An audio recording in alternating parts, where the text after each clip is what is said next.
Bien, bonjour à tous les amis, on se retrouve pour l'avant-match de Lille Paris Saint-Germain qui aura lieu demain à 17 h sur Canal+. Je vais faire la vidéo en plusieurs parties. Première partie, mon avis sur Marcelo Bielsa, l'ancien entraîneur de Lille, qui a été limogé il n'y a pas longtemps du LOSC, remplacé par Christophe Galtier.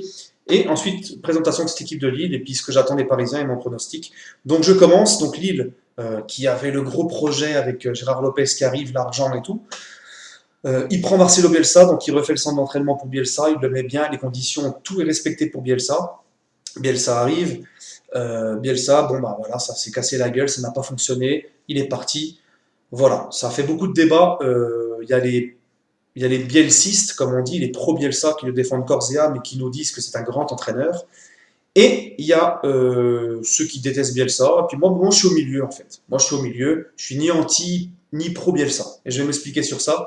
Je voulais en parler parce que c'est un homme qui fait beaucoup de débats chez les spécialistes ou même sur les Twitter quand ça parle de lui. Donc moi, je voulais donner mon avis sur l'ancien entraîneur de Lille, donc Marcelo Bielsa, ancien entraîneur de l'OM aussi, de l'Athletic Bilbao, de la sélection d'Argentine. Euh, et d'autres équipes aussi que j'ai oubliées aussi en Argentine. Il a gagné le championnat argentin, je ne sais quoi. Pour moi, Marcelo Bielsa, c'est simple. En fait, c'est un entraîneur qui est un monstre de travail et qui est un génie dans sa théorie du football, dans sa conception, dans sa façon de voir le football en fait. Voilà, dans sa façon de parler foot, donc ses conférences de presse, sa façon de voir le foot. D'ailleurs, Sampaoli, Guardiola, ils écoutent toutes ces conférences. Mais attention, détrompez-vous, contrairement à ce que beaucoup de gens croient, ce n'est pas l'exemple techniquement de Guardiola. L'exemple technique de Guardiola dans son jeu, c'est Johan Cruyff. Et Guardiola l'a dit récemment, ce n'est pas Bielsa. Eux, ils kiffent Bielsa pour son parler football, comment il voit la conception du football et comment il parle foot. Sur ça, il est magnifique. C'est un très grand théoricien du football. Ça, c'est clair et net. C'est un mec qui peut tirer le meilleur d'un joueur pourri.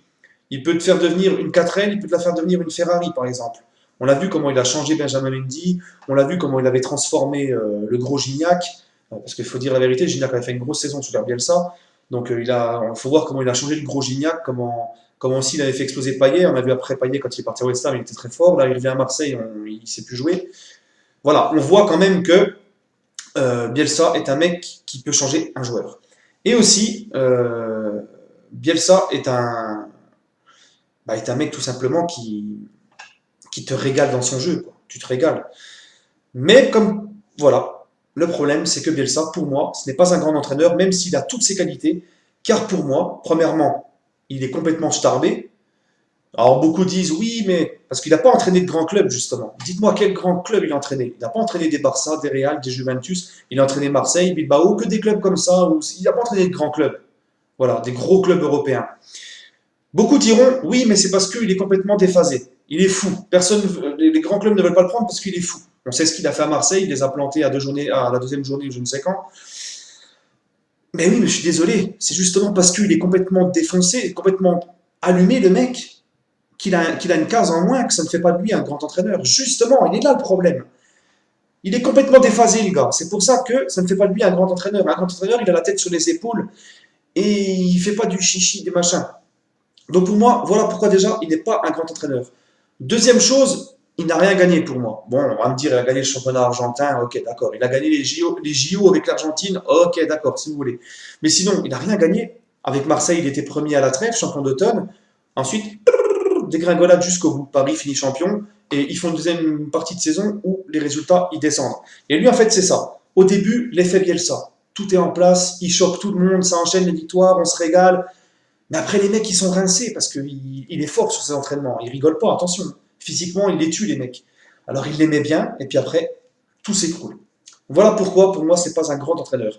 C'est un très très grand théoricien du football, sa façon de voir du foot, etc.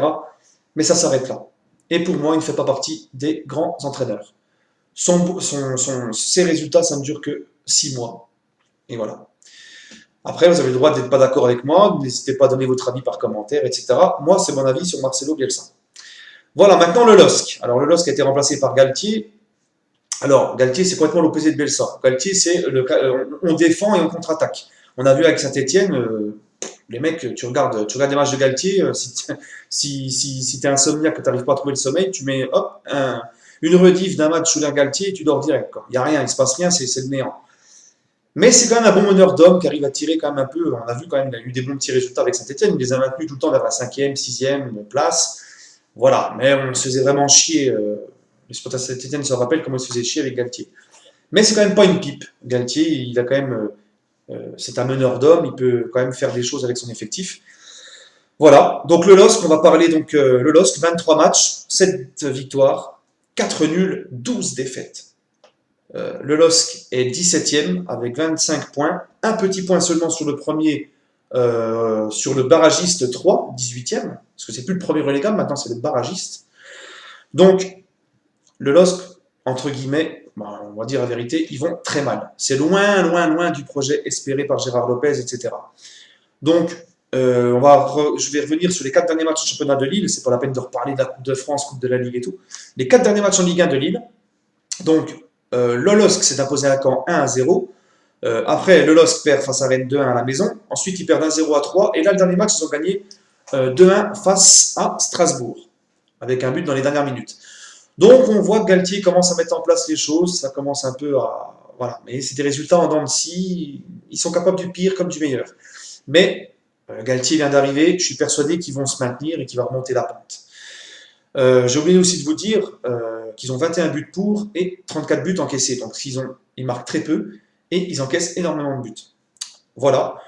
Ce que j'attends des Parisiens, c'est que vous nous fassiez kiffer à l'extérieur comme à domicile.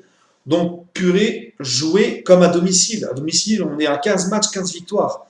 Et on met des scores de tennis. Donc, j'aimerais bien que là, à l'extérieur, on se rappelle des matchs pourris, 2-2 à Marseille, on perd 2-1 à Lyon, on perd 2-1 à Strasbourg, on gagne 1-0 à Nantes, c'est un peu difficile, on gagne 2-1 à X-Remis à Dijon. À l'extérieur, c'est pas le même pari. Donc là, je veux voir un pari comme à domicile. Voilà, il faut continuer à garder notre avance et même essayer de prendre plus d'avance. Surtout que ce week-end, il y a le match. Ce week-end, il y a un match, c'est Monaco. C'est Monaco-Lyon, il me semble, ce week-end. Donc voilà. Donc ils vont certainement peut-être les deux perdre des points ou se partager juste un point. Donc il faut en profiter, les Parisiens. On rentre dans l'art, on ramène les 3 points, on joue comme à la maison, on démonte le LOSC, on rentre tranquillement à la maison et on regardera paisiblement Monaco-Lyon. Et mon pronostic, finit par un pronostic, comme d'habitude. Personnellement, je vois un petit 2-0 pour Paris. Allez, un petit 2-0 avec un Maignan qui fait un gros match, Lille qui va défendre, mais avec un 2-0 avec la manière, avec des occasions, avec un Paris qui joue bien, qui encaisse très peu d'occasions, pas trop dans la difficulté. Jouer un 2, voire un petit 3-0. Allez, soyons fous. Voilà. Et aussi, pour revenir à Bielsa, voilà, ça j'ai oublié de le dire, c'est important. S'il y a eu l'échec, parce que là, les pro Bielsa, ceux qui sont à fond sur Bielsa, ils disent que c'est pas de sa faute l'échec à Lille. Parce que le recrutement, ceci, cela. Mais c'est qui a fait le recrutement à Lille? C'est qui? C'est les supporters du LOSC, c'est les Doggers, ou je sais pas quoi là, les Dogs qu'on fait le recrutement. Non, c'est Bielsa.